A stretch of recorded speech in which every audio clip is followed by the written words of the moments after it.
Hey folks, David Stewart here. I hope you all are having a great day. Let me talk about this book right here. This is Kull, Exile of Atlantis by Robert E. Howard, creator of Conan, Heroic Tales of Adventure from the father of sword and sorcery. This is a great collection of all of the Kull stories that Robert E. Howard wrote, minus any kind of editing or completionist or any of the pastiches that have flavored a lot of other editions.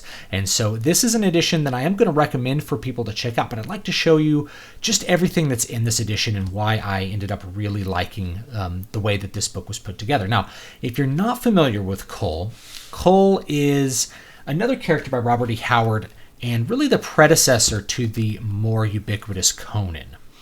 In fact, the last Kull story, which is called By This Axe I Rule, was actually made into the first Conan story, which is called The Sword on the Phoenix. And the story, at least as I understand it, was originally rejected by publishers. And so he retooled it. He rewrote the story with a new character, Conan, who's a little more aggressive, a little more action-oriented. But Kull and Conan share a lot in common. They're both barbarians. They both become kings over more civilized nations. And they both are involved in plots of trickery, assassination, action, and adventure.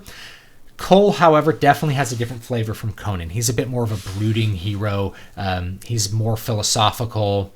He has more, I guess, inner turmoil and conflict, whereas Conan's very single-minded. He's very much who he is. And I love both of these characters, but Kull is definitely worth checking out if you haven't checked it out. Here's a couple of things that I like about this volume. First of all, it has all the stories, and they're ordered more or less chronologically, which means you can start with the origins of Kull and read through all the way through and see exactly what Robert E. Howard did to develop the character, where he started and where he went, including some things that were not published when he was alive. It's also missing, as I mentioned, the pastiches, the completions by other authors like L. Sprague de Camp, which is common, for later Conan stuff. So it doesn't have that stuff in there, which for me is what I prefer. I prefer to have the true vision of what the artist did, even if it's not totally complete. Because to me, Robert E. Howard's strengths is not just his characters, even though his characters have definitely persisted. But really, I think his strength is in the execution. The way he wrote the stories is what makes them work, and I think if you read this, you'll see what I mean. Some other things that I like about this edition: it is fully illustrated. The illustrations are by Justin Sweet here are different than the ones than what you get in this Conan volume, and I'll talk about this one another day. This one is illustrated by Mark Schultz, who's quite famous for his Conan drawings, and they're excellent. These have a more primal feel and a more emotional feel to me.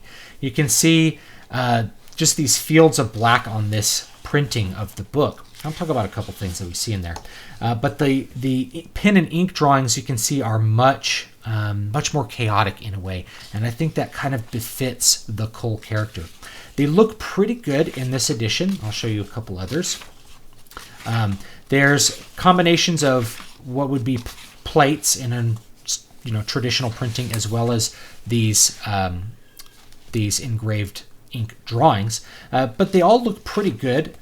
And even though this is not what you would call like a hyper detailed ink drawing, it definitely has the right amount of detail, and it conveys the feeling of what Justin Sweet was feeling with a lot of these stories. So I ended up really enjoying these line drawings, even though they're missing some of that precise detail that you might expect from other kinds of drawing. There's quite a bit of noodling, but it all works, and I think it just has some great feel to it. It's very artistic with the approach to all of the drawings in this book. So I really like the illustrations. It's heavily illustrated. It's not just an illustration, every so often. There's definitely some great illustrations in here.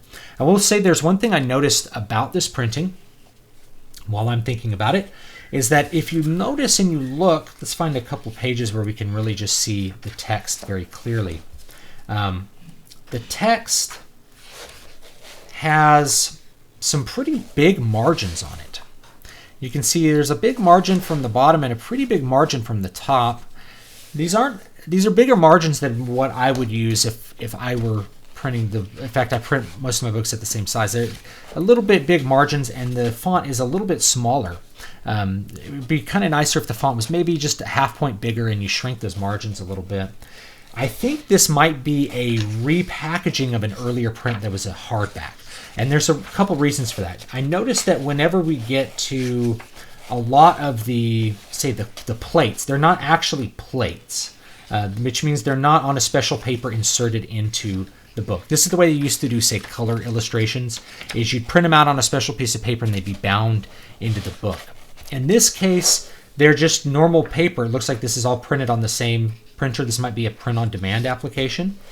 So they're printed on the same paper, nothing special about them, but we still have often blank pages with them, which kind of means to me that maybe at one point this was an edition that included actual plates on different paper.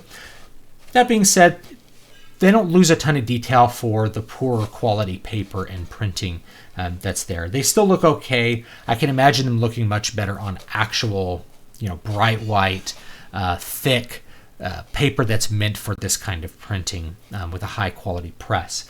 But, that's, to me, it's forgivable. There's so many illustrations, and like I said, most of them are in this rather stark black and white style. It just doesn't matter quite that much. Here's another thing I like about this, is at the end here, there's some notes on the original Howard text.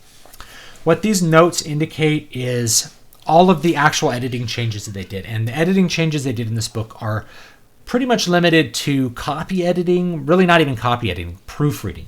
So they say, they corrected fragrance to fragrance, right? Or no comma after man. So they're telling you exactly what punctuation they added in to make it work. This is important for things that maybe were published originally with typos or were never published. So they never went through that phase where a copy editor looks at it and fixes all the punctuation before it goes to press. I do appreciate that. Now, I like that they have the notes, and I also like that they didn't include the typos, because the typos could be distracting even if they don't harm the story.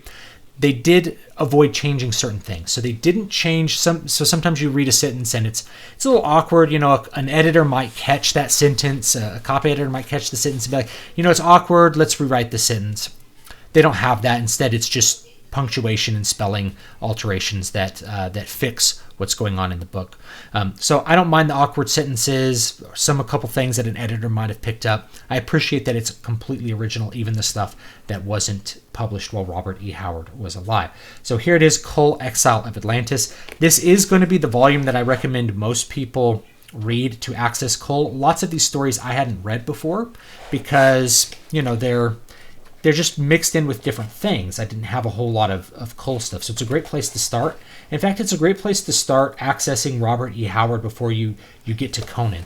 I think Kull in some ways is, he's a more interesting character than Conan as far as his internal thoughts and dialogues and conflicts go. So I really like him as a character, and I really appreciated most of these stories that are in here. So if you like this, please leave a like. Give me a comment. Let me know what you think about this edition if you have it. And don't forget to subscribe, of course, because I'll be analyzing some of the stories that are in here and talking about how they work and what Robert E. Howard did particularly well in some of them to really make these stories memorable and enjoyable and fun to read. So that's it. Kull, Exile of Atlantis. I will talk later about this one. This is another volume I recommend. It's called The Coming of Conan the Cimmerian. Again, it's by Ballantine Books. Again, it's listed in chronological order. So the first story is The Phoenix on the Sword, which was a remaking or a retooling of By This Axe I Rule by Kull. And last little factoid, if you have read By This Axe I Rule, or you'd like to know more about it, I think they made it into a movie with Kevin Sorbo called Kull the Conqueror. So you could read a little bit about that one. And after that one, that's when we start to get Conan really developing as a popular character. So thanks so much, and I'll see you guys next time. Oh, my books. If you like fantasy, this one I think is still free on my mailing list, at least for a little while. I'm probably going to switch it over to another shorter fantasy book for people to read for free. This one, Crown of Sight. This is a very cool one. I came out with it last year, and it really just focuses around the siege of one city. This is a classic adventure. It is very big in scope. You have a character go in some very, very distant places and do some very interesting things. So you can check that out. Both of these are on Amazon. I believe this one's still 99 cents. So give it a read. It's a 2-hour read. I designed it to be short. This one, quite a bit longer. So thanks so much, and I'll see you guys next time.